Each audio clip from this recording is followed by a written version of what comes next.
Assalamualaikum. Kita lanjutkan bahasan pengajian kita. Kali ini akan membahas tentang orang-orang yang bangkrut.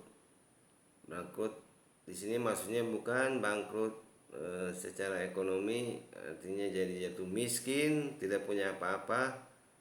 Tetapi lebih dari itu, bangkrut di sini maksudnya adalah bangkrut di dunia dan akhirat. Ada banyak hal yang bisa menyebabkan seseorang menjadi bangkrut. Di antaranya yang pertama adalah bangkrut karena salah mendidik. Orang yang berpendidikan akan mendapatkan jalan yang cerah dalam kehidupannya. Itu jika yang mengarahkannya memberikan arah yang benar. Tetapi bagaimana jika ada seseorang yang salah mendidik? Ia juga akan bangkrut baik dalam hidupnya apalagi kelak di akhirat. Karena apa yang diajarkan kepada orang tersebut telah menyalahi aturan yang berlaku. Menuntut ilmu merupakan kewajiban bagi muslim. Selain itu, untuk menghilangkan kebodohan juga sebagai bentuk tanggung jawab terhadap syiarnya ajaran Islam di muka bumi ini. Orang yang menuntut ilmu akan mendapatkan pahala karena ia berusaha memerangi kebodohan dan ketidaktahuan dirinya, terutama menuntut ilmu yang berkaitan dengan akidah dan hukum Allah. Bila ia sudah mengetahui hukum Allah, maka dengan sendirinya ia akan tahu tata cara beribadah dan bertakarub kepada Allah. Rasulullah bersabda, barang siapa berjalan di suatu jalan untuk menuntut ilmu pengetahuan, maka Allah akan memudahkan dirinya jalan ke surga. Abu Darda berkata, aku pernah mendengar Rasulullah bersabda, barang siapa melalui suatu jalan untuk menuntut ilmu, maka Allah akan memudahkan jalan baginya ke surga. Dan para malaikat selalu meletakkan sayapnya menaungi para pelajar karena senang dengan perbuatan mereka. Seorang alim dimintakan ampunan oleh penduduk langit dan bumi dan ikan-ikan di dalam air. Kelebihan seorang alim atas orang ahli ibadah bagaikan kelebihan sinar bulan atas beberapa bintang yang lain. Sesungguhnya ulama atau para guru sebagai waris dari para nabi. Sesungguhnya nabi tidak mewariskan uang dinar atau dirham, hanya mereka mewariskan ilmu agama. Maka siapa yang telah mendapatkannya berarti telah mengambil bagian yang besar. Pendidikan adalah awal dari keberhasilan. Apabila pendidikan yang baik dan benar diberikan kepada anak sejak dini, maka yang akan didapatkannya adalah anak yang berkualitas dengan ilmu pengetahuan yang tinggi dan berakhlakul karimah. Anak yang setelah dewasa kelak akan tampil sebagai tulang punggung bagi kemajuan bangsanya dan membawa manfaat bagi agamanya serta bagi orang lain yang membutuhkannya. Tapi jika yang terjadi sebaliknya, maka ia akan tampil sebagai perusak dan penghancur bangsa dan tanah airnya sendiri. Maka sungguh terlalu apabila ada orang tua yang mendidik anaknya dengan perbuatan-perbuatan yang bertentangan dengan ajaran-ajaran agama. Sejak dini anak haruslah dididik dan dikenalkan mana yang baik dan mana yang buruk, mana yang boleh dan mana yang tidak boleh, mana yang salah dan mana yang benar, mana yang bermanfaat dan mana yang merugikan, sehingga kelak mereka akan dapat membedakan dan memilih mana yang mesti mereka lakukan untuk kemaslahatan umat. Pendidikan merupakan masalah yang utama, besar dan lainnya dan juga sangat mahal harganya. Anak itu merupakan amanat Tuhan kepada sebuah keluarga atau orang tua. Pendidikan yang baik akan menumbuh suburkan perkembangan jasmani dan rohaninya agar senantiasa tumbuh sehat. Jika pendidikan anak itu dibiarkan terlantar begitu saja tanpa diarahkan sesuai dengan ajaran agama, maka ia akan menjadi manusia yang celaka, membinasakan orang tua dan merusak masyarakatnya. Setiap masyarakat dan terutama orang tuanya akan memikul beban tanggung jawab atas kelalaian mereka dalam mendidik anak-anaknya. Pendidikan berarti menanamkan bibit-bibit kepribadian dan benih-benih akhlak yang luhur ke dalam jiwa si anak, menyiraminya dengan air petunjuk dan memupuknya dengan nasihat yang baik, sehingga akarnya tertancap dalam lubuk dasar hatinya dan dapat membuahkan hasil yang berguna bagi dirinya, keluarga, masyarakat, agama, bangsa, dan negaranya. Maka dari itu jangan sampai salah dalam mendidik anak. Pendidikan itu harus diarahkan kepada agama yang suci, akhlak yang tinggi, serta kepribadian dan keluasan ilmu pengetahuan, di samping kesehatan jasmani dan rohaninya. Atas dasar memberi teladan, menumbuhkan kepercayaan dan kebebasan. Jangan sampai anak sejak kecil sudah mulai ditakut-takuti, ditekan dan dibelenggu jiwanya, serta dipaksa untuk mengikuti kemauan orang tuanya tanpa tahu alasannya. Pengalaman anak di dalam keluarganya, di sekolahnya, dan di lingkungan masyarakatnya akan tetap melekat dalam jiwanya dan mempengaruhi pertumbuhannya, sehingga hal itu semuanya akan mempengaruhi watak dan kepribadiannya yang tidak mudah terhapuskan, terutama setelah anak itu menginjak masa pubertas. Maka tugas orang tuanya akan semakin berat.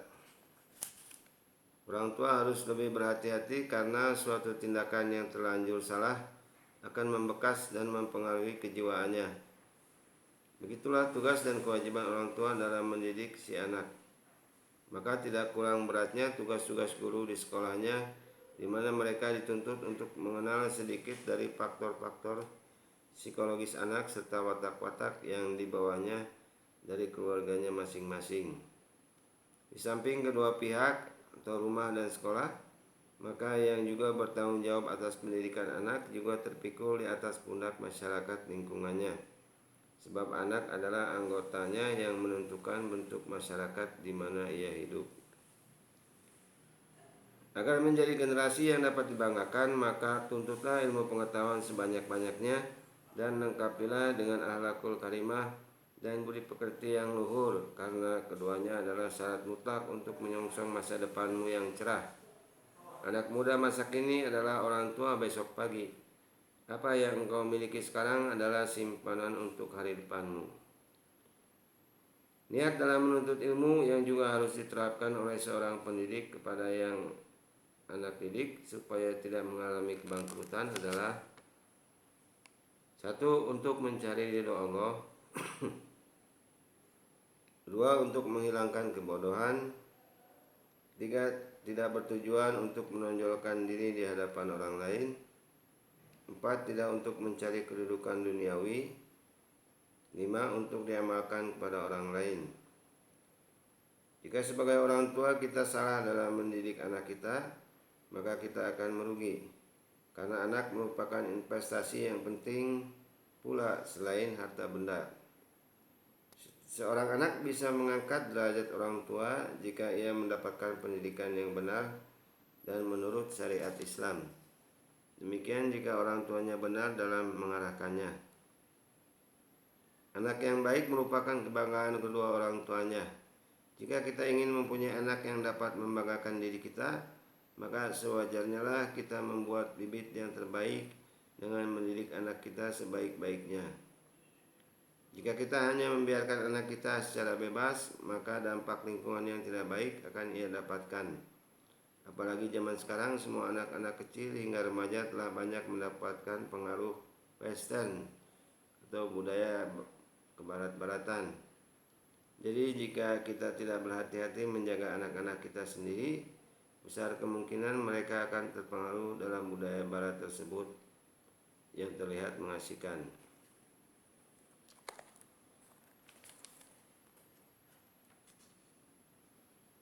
Itu adalah salah satu penyebab kebangkrutan. Kemudian yang kedua adalah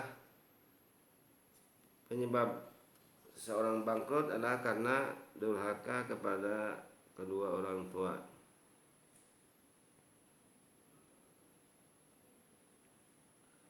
Keharusan anak adalah menghormati dan berbakti kepada orang tuanya, terutama ibunya. Tetapi apa yang terjadi sekarang malah sebaliknya. Banyak orang yang menyia-nyiakan orang tuanya. Mereka mempekerjakan orang tuanya layaknya pembantu. Sungguh keterlaluan perilaku seperti ini. Padahal Rasulullah SAW bersabda, surga terletak di bawah telapak kaki para ibu. Jika seorang ibu dihadapkan pada suatu pilihan yang sulit antara kehidupan anaknya dan kematiannya, tentu ia akan memilih kehidupan anaknya dengan mengorbankan nyawanya. Demikian gambaran ketulusan ibu. Tidak mengakui orang tua sama dengan durhaka terhadapnya. Sekarang banyak orang yang lupa pada orang tuanya, bahkan sampai tidak mengakuinya. Salah satunya dikarenakan dirinya telah berhasil dalam kehidupan, apalagi jika ia merasa telah menjadi public figure, artis dan sebagainya. Ia khawatir jika mengakui orang tuanya yang dari desa maka akan mempengaruhi karirnya.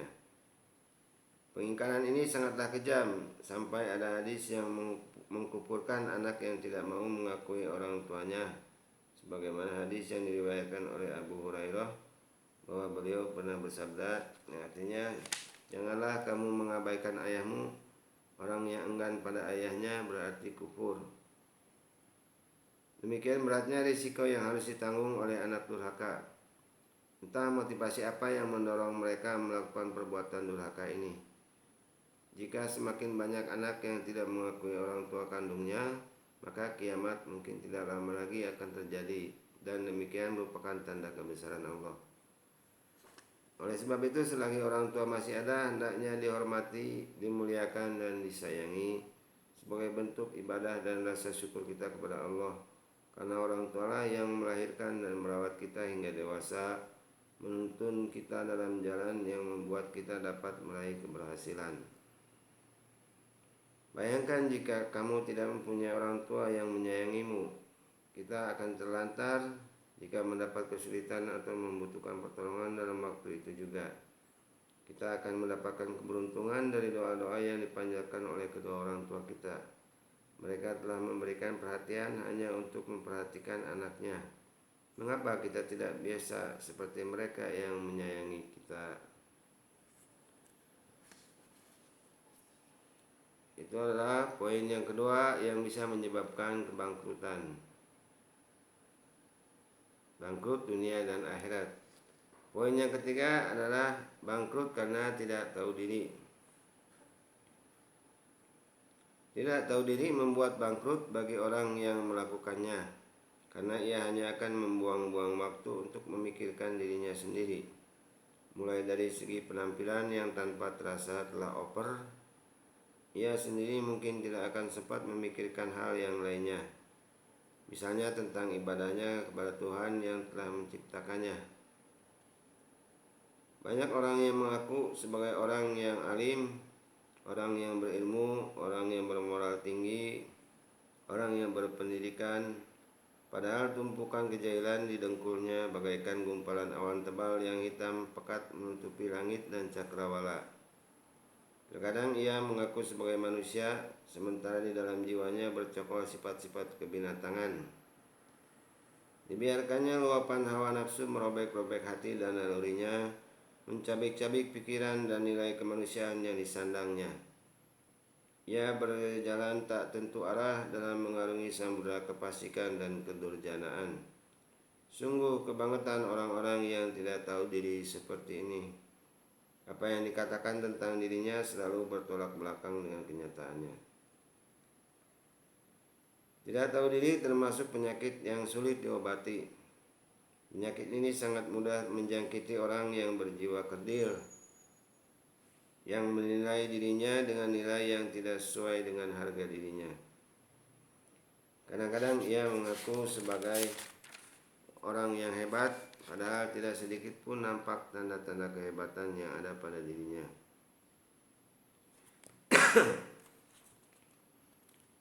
Apabila penyakit ini sudah menguasai hati seseorang dan mencapai titik kulminasi, maka ia akan menilai dirinya superior, terhormat dan mulia, padahal orang lain memandangnya dengan pandangan hina, muak dan menjijikan.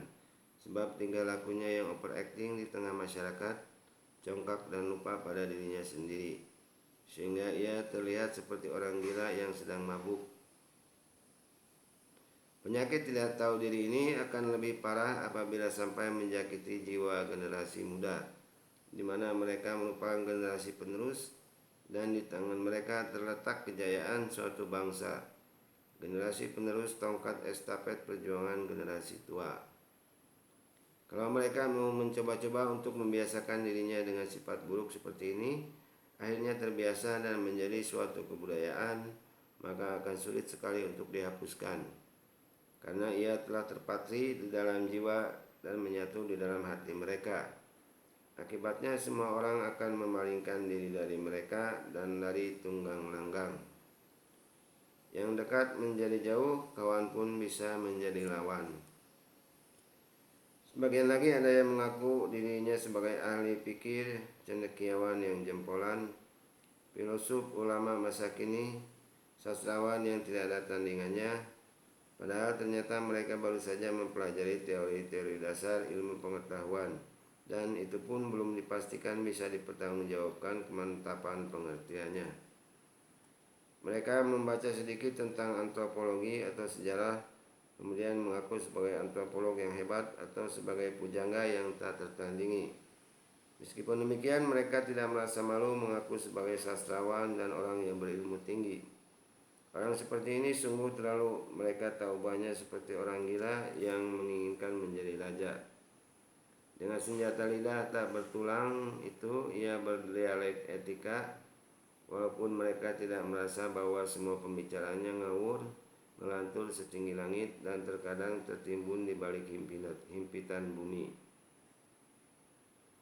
Sewaktu-waktu ia membicarakan sejarah masa lalu, kemudian pindah lagi memperbincangkan kebudayaan, lalu dialihkan ke persoalan agama atau filsafat. Ia berlagak begitu agar orang beranggapan bahwa dirinya hebat, cerdik pandai, orang yang berwawasan luas, cara bicara yang rasional dan sistematis. Padahal sebenarnya ia keblinger seperti unta berjalan di malam gelap dan tak tahu arah. Sungguh terlalu orang yang keruh hatinya, kerdil wawasannya dan picik jalan pikirannya, sehingga terserang penyakit hati ini. Mereka menganggap dirinya hebat, padahal kedunguan melekat di pundaknya. Mereka merasa alim, padahal kejahilan dan kemungkaran menjadi santapannya setiap hari. Ia menganggap dirinya sebagai pemimpin umat, padahal dirinya justru sebagai perusak ketentraman umat. Di zaman seperti sekarang, kita juga sering menyaksikan orang-orang yang egois, seolah-olah kakinya tertanam di tanah, dirinya tampak di permukaan air, hidungnya mencium kaki langit, padahal ia paling tolol. Lagaknya bagaikan pendekar tak terkalahkan, gayanya seperti seorang kaisar, jalannya seperti maharaja, padahal ia kosong melompong, tak berilmu dan lemah tak berdaya. Bila kita tanyakan kepada mereka apa motivasi yang melatar belakangi tingkah laku mereka seperti ini, salah satu dari mereka akan menjawab, "Saya lakukan ini untuk menjaga gengsi dan demi kehormatan." Sungguh terlalu, mereka tidak tahu bagaimana cara menjaga gengsi dan memperoleh reputasi. Menjaga kehormatan adalah membersihkan jiwa dari hal-hal yang kotor, menghilangkan noda-noda hitam yang menyelimuti jiwa, kemudian menghiasi dengan budi pekerti yang luhur, menjaga agar perilakunya tidak terperosok dalam lembah kehinaan. Kemudian tampil di baris depan dalam berbuat amal kebaikan yang senantiasa berpijak di atas kebenaran dan keikhlasan hati. Orang yang tidak tahu diri sama juga dengan orang yang takabur, yang menganggap dirinya paling mulia, paling terhormat, dan paling terpandang. Padahal tidak demikian, sebab untuk menilai baik buruknya seseorang hanya Allah lah yang berhak, dan Allah Subhanahu wa Ta'ala mengetahui tentang orang-orang yang bertakwa, seperti disebutkan dalam firman-Nya, yang artinya, maka janganlah kamu mengatakan bahwa dirimu suci, dialah yang paling mengetahui tentang orang-orang yang bertakwa. Quran Surat An-Najm ayat ke-32. Ada sebagian hakim ditanya, apa kebenaran yang buruk itu? Ia menjawab, seseorang yang memuji dirinya sendiri. Memuji diri sendiri di hadapan orang lain adalah gambaran tentang kepribadian seseorang yang lemah dan tidak tahu diri. Orang yang seperti ini akan selalu membutuhkan orang lain untuk mengakui keberadaannya, karena ia telah kehilangan kepercayaan diri yang diakibatkan oleh jiwanya yang lemah, pikirannya yang kerdil, dan semangatnya yang lumpuh. Jika yang dibanggakan itu sesuai dengan kemampuan dan kedudukannya, maka orang lain akan menilai dirinya adalah orang yang sombong, takabur, dan congkak. Sedangkan bila yang dibanggakan dirinya itu tidak sesuai dengan kenyataan, maka orang lain akan menganggap dirinya sebagai pembual dan penghayal kelas berat, seperti orang yang sedang kesurupan.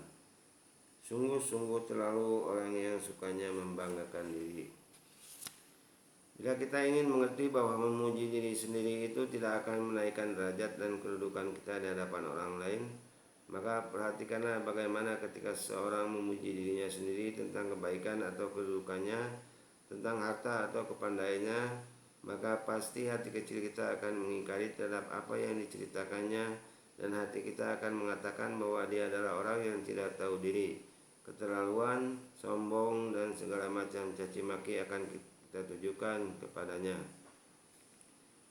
Untuk mengobati penyakit hati jenis ini adalah dengan bersikap tawadu dan mensucikan hati dari hal-hal yang bisa menjerumuskan diri jatuh ke dalam lembah kenistaan, seperti sombong dan merasa tinggi hati, karena sifat ini akan menjauhkan diri dari rahmat Allah. Hendaknya kita berkata bahwa dalam hati bahwa yang bisa menilai baik buruknya seseorang adalah Allah. Kita tidak berhak menilai diri sendiri juga orang lain terhadap sebuah hakikat hati. Hanya Allah lah zat yang maha mengetahui seluruh detak jantung dan semua yang terlintas dalam hati manusia. Hanya bangkrutnya akan kita dapatkan karena sebenarnya hanya orang lain yang sesama manusia lah yang menilai diri kita. Sedangkan Allah tidak mempedulikan bagaimana kita atau apa yang telah terjadi dengan kita. Padahal hal yang terpenting adalah penilaian Allah tentang diri kita di hadapannya.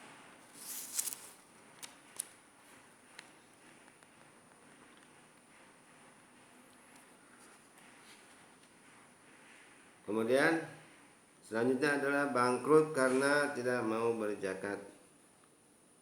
Tidak mau mengeluarkan zakat merupakan perbuatan yang tidak tahu diri bagi pelakunya. Ia akan bangkrut karena ia akan dijauhi dari harta bendanya yang tidak dizakatkan. Padahal barang siapa yang mau menzakatkan harta bendanya, maka hartanya akan melimpah dan berkelipatan banyak. Hukum mengeluarkan zakat adalah wajib karena itu berdosa orang yang tidak mau mengeluarkan zakat. Sebab zakat pada hakikatnya adalah harta milik orang lain yang harus diberikan kepada mereka yang berhak menerimanya.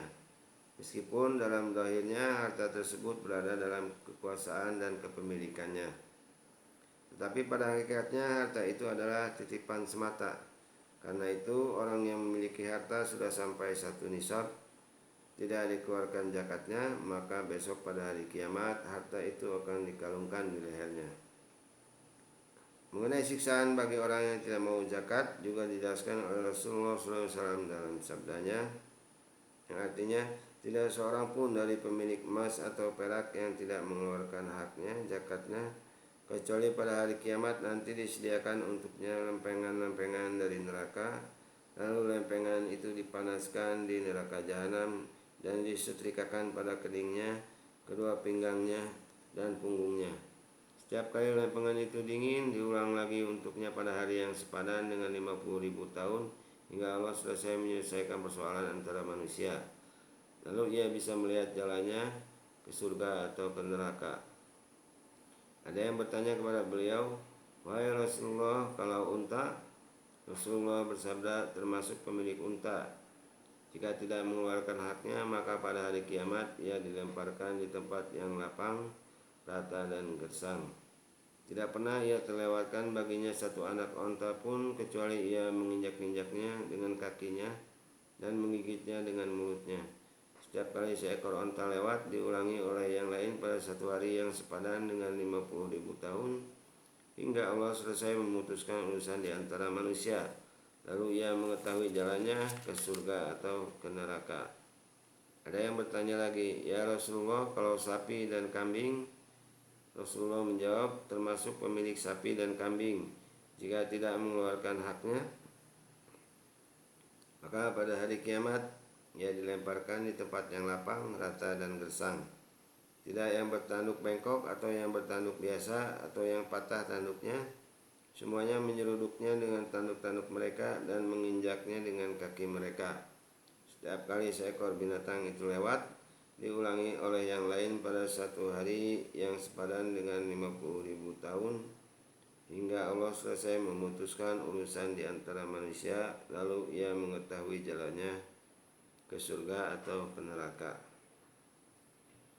Rasulullah SAW juga bersabda, 3 orang yang pertama masuk neraka adalah penguasa tiran yang zalim, pemilik kekayaan harta benda yang tidak mengeluarkan hak Allah Ta'ala dari hartanya itu, dan seorang fakir yang sombong. Tujuan berzakat adalah agar dapat memeratakan atau dapat saling membantu sesamanya. Dalam segi sosial, berzakat dapat meringankan beban orang-orang yang miskin. Kegiatan ini dapat menjalin silaturahmi antara si kaya dan si miskin juga. Jadi sangat perlu diperhatikan dan dilestarikan di kalangan orang-orang yang wajib zakat, tetapi tidak mau mengeluarkan zakatnya karena merasa sayang dengan harta bendanya jika harus diberikan kepada orang lain secara cuma-cuma.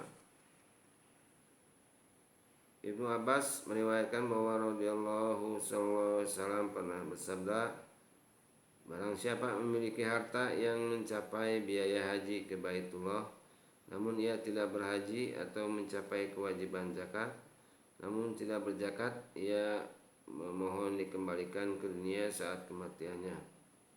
Seseorang berkata kepadanya, Ibnu Abbas, bertakwalah kepada Allah wahai Ibnu Abbas, sesungguhnya yang meminta kembali itu hanyalah orang-orang kafir. Ibnu Abbas berkata, aku bacakan untukmu sebagai dasar hal itu Al-Quran, yang artinya, dan belanjakanlah sebagian dari apa yang telah kami berikan kepada kalian sebelum datang kematian kepada salah seorang di antara kamu. Lalu ia berkata, ya Tuhanku, mengapa engkau tidak menangguhkan kematianku sampai waktu yang dekat, yang menyebabkan aku dapat bersedekah dan aku termasuk orang-orang yang saleh. Quran Surat Al-Munafikun ayat 10.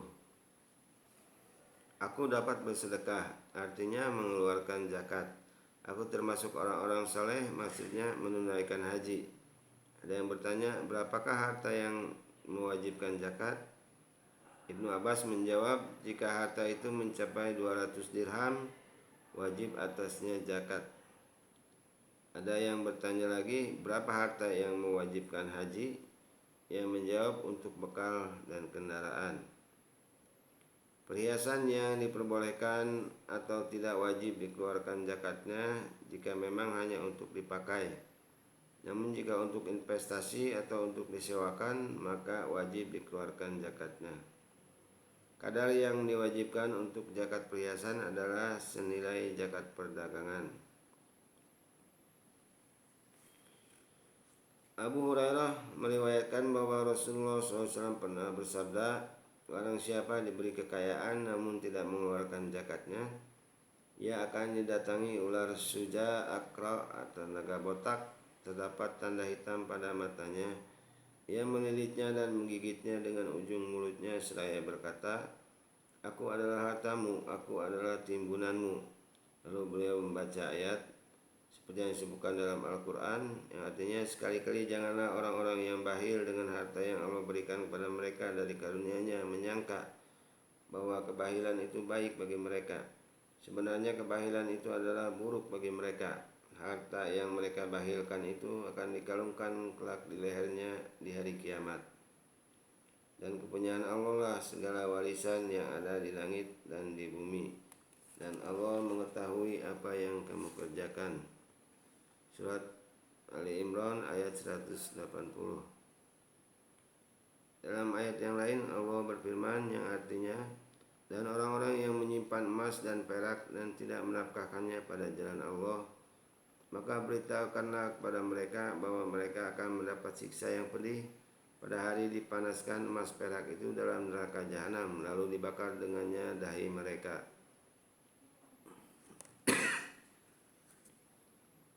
Inilah harta benda kalian yang kalian simpan untuk diri sendiri, maka rasakanlah sekarang akibat dari apa yang kalian simpan itu. Quran Surat At-Taubah ayat ke-34 dan 35. Mengomentari ayat tersebut, Ibnu Mas'ud radhiyallahu anhu berkata, tidaklah dinar ditimbun di atas dinar dan dirham kecuali kulitnya akan dibentangkan hingga semua dinar dan dirhamnya diletakkan di atasnya. Jika ada yang bertanya mengapa penyetrikaan itu dikhususkan pada lambung dan punggung, maka jawabnya adalah karena orang kaya itu jika melihat si fakir masam wajahnya dan ia memandang dengan sebelah matanya sembari bertolak pinggang. Jika berdekatan dengannya ia berpaling dengan punggungnya, maka ia disiksa pada bagian tubuh tersebut agar ganjarannya sepadan dengan perbuatannya. Demikian adalah contoh siksa yang akan diterima bagi orang yang merasa sok di hadapan orang miskin. Ia lupa bahwa semua yang ia punya berasal dari Allah. Ia juga termasuk dalam kelompok orang yang miskin di hadapan Allah. Rasulullah SAW bersabda, 5 dibalas dengan 5. Mereka, para sahabat bertanya, wahai Rasulullah, apa yang dimaksud dengan 5 dibalas dengan 5? Beliau menjawab, tidaklah suatu kaum mengingkari perjanjian kecuali Allah akan jadikan musuh menguasai mereka. Tidaklah mereka berhukum dengan selain yang diturunkan Allah kecuali tersebar kefakiran di antara mereka. Tidaklah kejahatan merajalela kecuali maut tersebar di antara mereka. Tidaklah mereka berlaku curang terhadap ukuran dan timbangan kecuali tumbuh-tumbuhan terlarang bagi mereka. Gersang dan mereka dilanda paceklik bertahun-tahun. Dan tidaklah mereka menolak zakat kecuali hujan akan ditahan untuk mereka.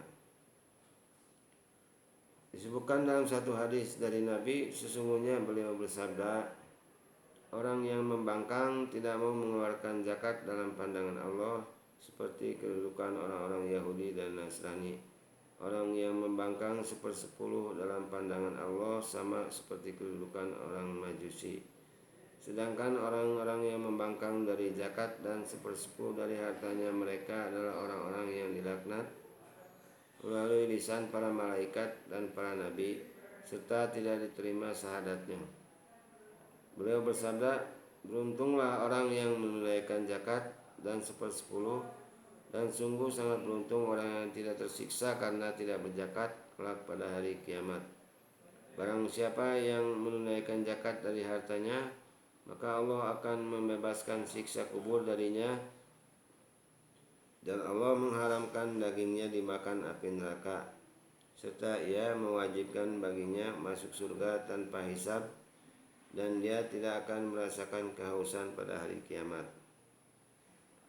Sungguh pedih ancaman yang telah disyaratkan kepada kita agar kita berhati-hati dalam melangkah dalam kehidupan ini. Tapi yang perlu diperhatikan, kita melakukan zakat semata-mata demi kebaikan kita di dunia dan kelak di akhirat, karena kita telah membantu orang-orang yang tidak mampu serta dapat menyelaraskan kehidupan kita dengan sesama manusia.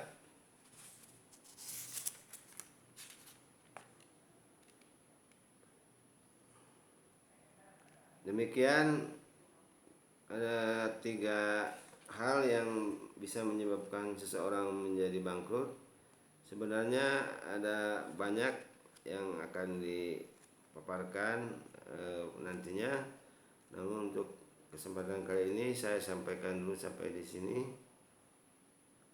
Mudah-mudahan bermanfaat. Wassalamualaikum warahmatullahi wabarakatuh.